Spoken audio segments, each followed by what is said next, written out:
আমরা যে তোকে নিয়ে যেতে এসেছি বোন। তোমাদের সঙ্গে আমি কোথায় যাব? কেন? তোর তোর বাড়িতে যাবে মা। বাড়ি? না, আমার বাড়ি নেই, আমার ঘর নেই, নেই আমার কোনো সংসার। সূর্যের আলোয় হঠাৎ নিভে গেছে মনের স্বপ্ন, সূর্যকে গ্রাস করেছে রাহু। এই পৃথিবীতে এখন গভীর রাত, চারিদিকে শুধু অন্ধকার আর অন্ধকার। এই ঘর খুঁজছি, বাড়ি খুঁজছি, কিন্তু পাচ্ছি না। পাবো পাবো, আমি নিশ্চয় পাবো, তাই তো আজ আমি খুঁজে চলেছি। কি খুঁজে চলেছিস বোন? কি হলো বল, কি খুঁজে চলেছিস? খুঁজছি যে আমার মনের বনে ফুটিয়েছিল ফুল, এনেছিল শীতের হিমেল হামায় বসন্তের দিন, রাঙিয়ে দিয়েছিল নিজের রক্তে আমার স্মৃতি। সে আজ কোথায়? তুই নিশ্চয় রাজার কথা বলছিস। রাজা, সে আমার প্রাণের রাজা, সাথী, আমার মনের আরাধ্য দেবতা। মায়ের আদেশ মাথায় নিয়ে সে আমার মুছেছিল আমার শীতের সিঁদুর, ভেঙেছিল আমার হাতের শাখা, তবু সে আমার প্রাণের রাজা, মনের রাজা। সাথী,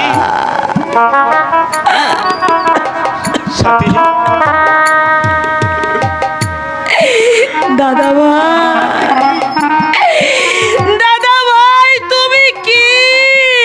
সাথী, তুমি? আমি যে তার এক চোখে দেখেছি আগুন, অন্য চোখে দেখেছি শ্রাবণের ধারা। তার এক হাত ছিল দানবের, অন্য হাতে ছিল ভালোবাসার পরশ। ও দাদা ভাই, তুমিও চিনতে পারলে না তাকে? তুমিও ভুল করে ভুল বুঝে চলে এলে দাদা ভাই। ও দাদা ভাই, কেন কেন তুমি তাকে সঙ্গে করে আনলে না? বলো। সাথী, সাথী, তুই বিবেকের চাবুক মেরে তুই আমাকে পঙ্গু করে দিস না। দাদা, কি বলছি? কি বলছো তুমি? সত্য করে বল তো বাবা, কি হয়েছে তোর? কি হয়েছে, কি করেছি?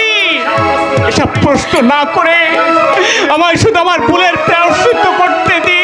দারোগা বাবু, ভোলানাথ বাবু, আমার বোনকে কন্যাশ্রী আশ্রয় দিয়ে যে উপকার আপনি করেছে, সে উপকারের ঋণ আমি কোনোদিন শোধ করতে পারবো না, পারবো না আপনাদের স্বামী স্ত্রীর মহত্বের কথা ভুলতে।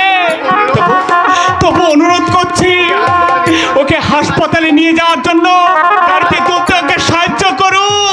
তোমার কাছে সাহায্য চাইছে? আপনারা সকলে মিলে আমাকে করে ঘিরে আমার মেয়েকে দাঁড়িয়ে আছেন কেন আপনারা? মাসিমা, আমি সাথী শ্রদ্ধা, আর উনি বর্দা, আর ইনি হচ্ছে আমাদের মামা বাবু। সাথী ছোটদা, বড়দা, মামা বাবু এসেছেন আমার বাড়িতে, কিন্তু এরা কি করে জানলে যে সাথী আমার বাড়িতে? আমি নয়ন, আমি এনাদের কি খবর দিয়ে এইখানে এনেছি। হ্যাঁ নয়ন, চিরদিন যাকে তুমি কাছে রাখতে পারবে না তাকে কাছে রেখে মায়ায় জড়িয়ে কি লাভ?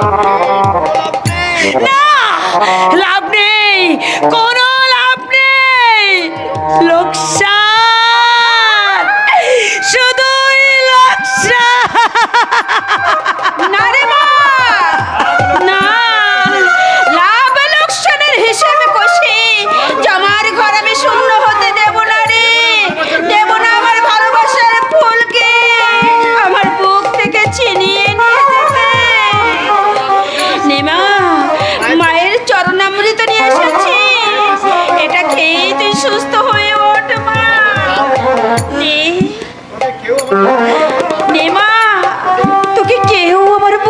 ছিনিয়ে নিয়ে যেতে পারবে না রে। নে মা, খেয়ে নে।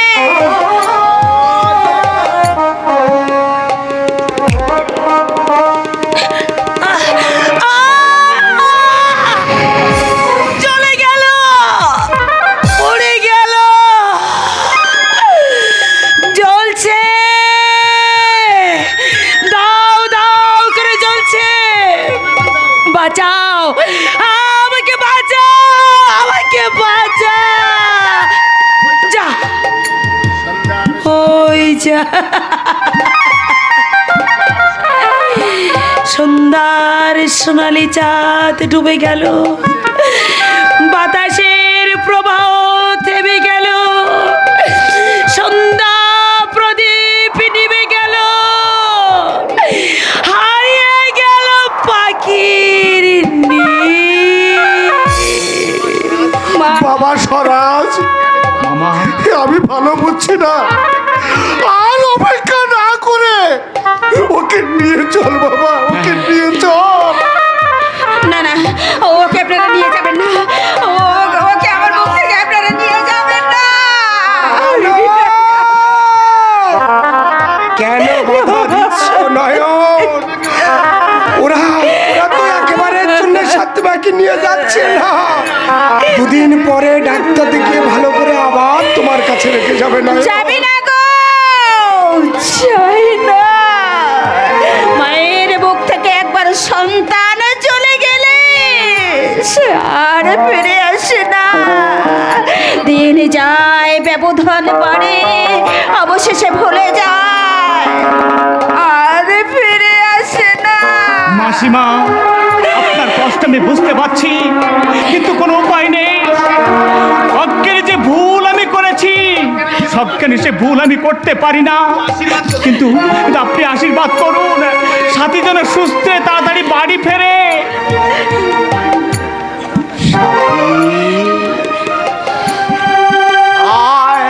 যাবে আয় মেরে বউ, না।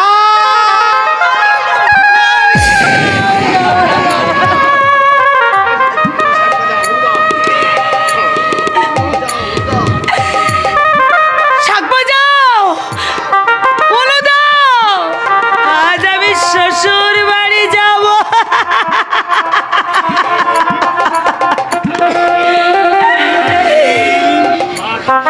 মা কাঁদছে, বাবা চোখের জলে মুখ ভাসাচ্ছে, ময়না পাখিটা ডাকতে ভুলে গেছে। কি মজা, কি মজা, আমি শ্বশুর বাড়ি যাব। আমি ওই তো পালকি এসেছে, ওই তো শাক বাচ্ছে, সবাই মিলে উলুদ ধরে দিচ্ছে। কি মজা, কি মজা। না না, আমি যাবো না, আমাকে ছেড়ে দাও, আমাকে ছেড়ে দাও, আমি যাবো না, আমাকে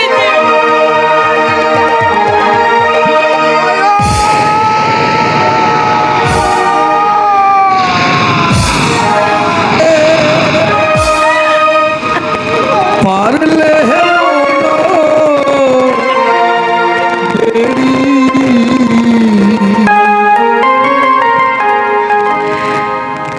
দিতা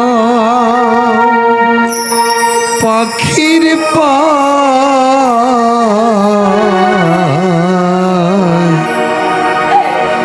কেমনে আসে যায়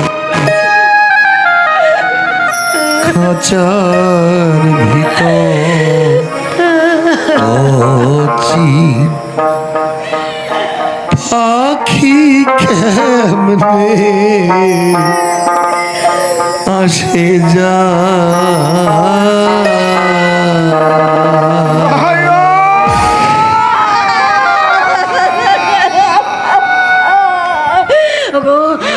ওরা আমার মেয়েকে যে আমার বুক থেকে কেড়ে নিয়ে গেল। না না, ওকে ছাড়া আমি বাঁচতে পারবো না। সাথী,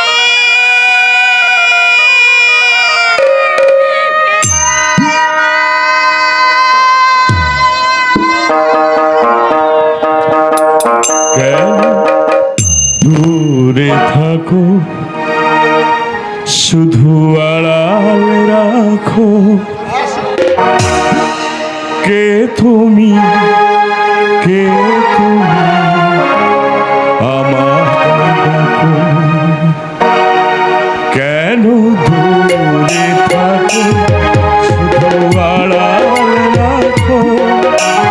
কে তুমি, কে তুমি আমার ডাকো, কেন দূরে থাকো, শুধু আড়াল রাখো।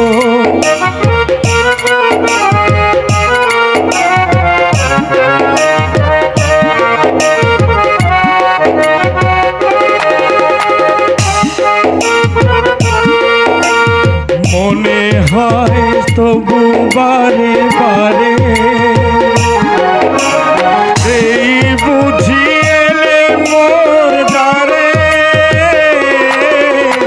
মনে হয় তবু বারে বারে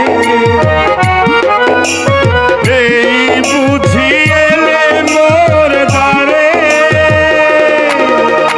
সে শুধু সব কেন দূরে থাকো, শুধু আড়াল রাখো। কে তুমি, কে তুমি আমার ডাকো, কেন দূরে থাকো, শুধু আড়াল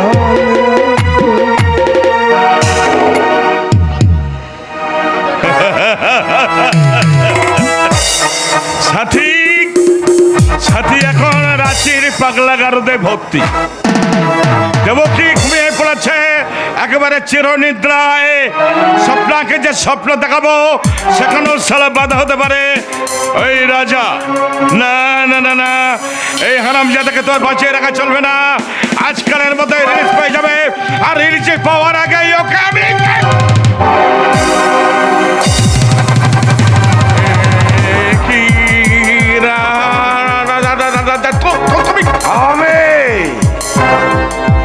ভূত নই, মানুষ। ভূত দেখার মতো চমকে উঠলে কেন নেতা বাবু? তোমার সাকরেতরা আমাকে মারেনি, তারাই আমাকে তোমার খোঁজটা দিয়েছে। তাই হাসপাতাল থেকে ছুটি পাওয়ার পর আমি সোজা তোমার কাছে চলে এসেছে।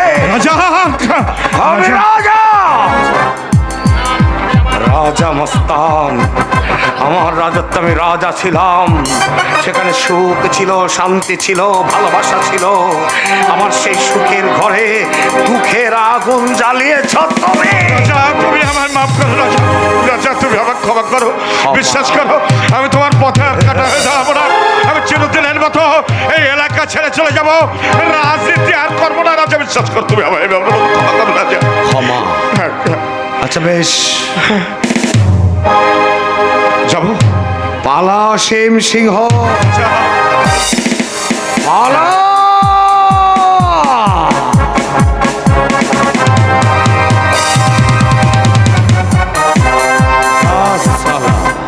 তোর দেখছি পায়েরও ঠিক নেই। হ্যাঁ, উঠে আয়, উঠে আয়, উঠে আয়।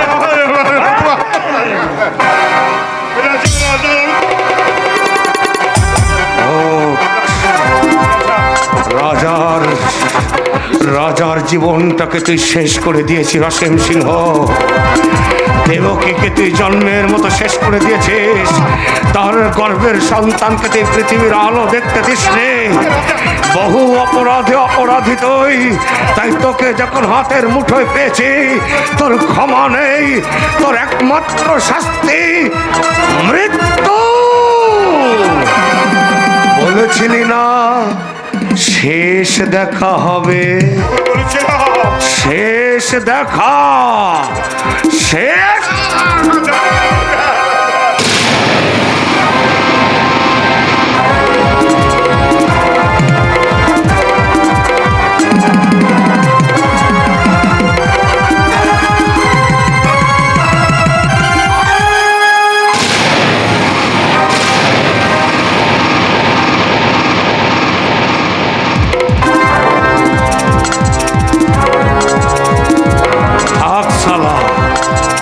জন্মের মতো শুয়ে থাক। রাজা, অবাক বিস্ময়ে তাকে কি দেখছেন দারোগা বাবু? কর্তব্য করুন, উনি আপনার সামনে।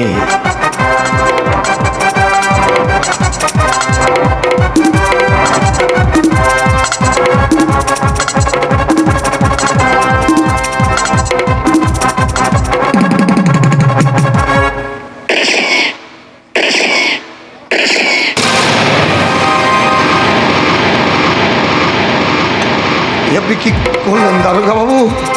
খুন করলাম আমি, অথচ আমি আমার কর্তব্য করলাম। দারোগা বাবু, হ্যাঁ গৌতম, লাশটাকে নিয়ে যাও। ঠিক আছে স্যার।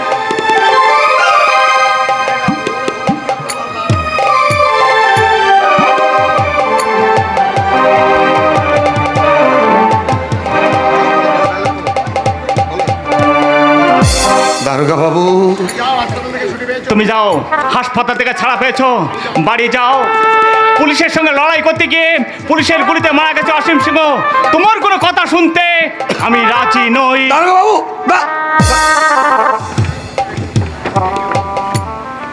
এটা কি হলো?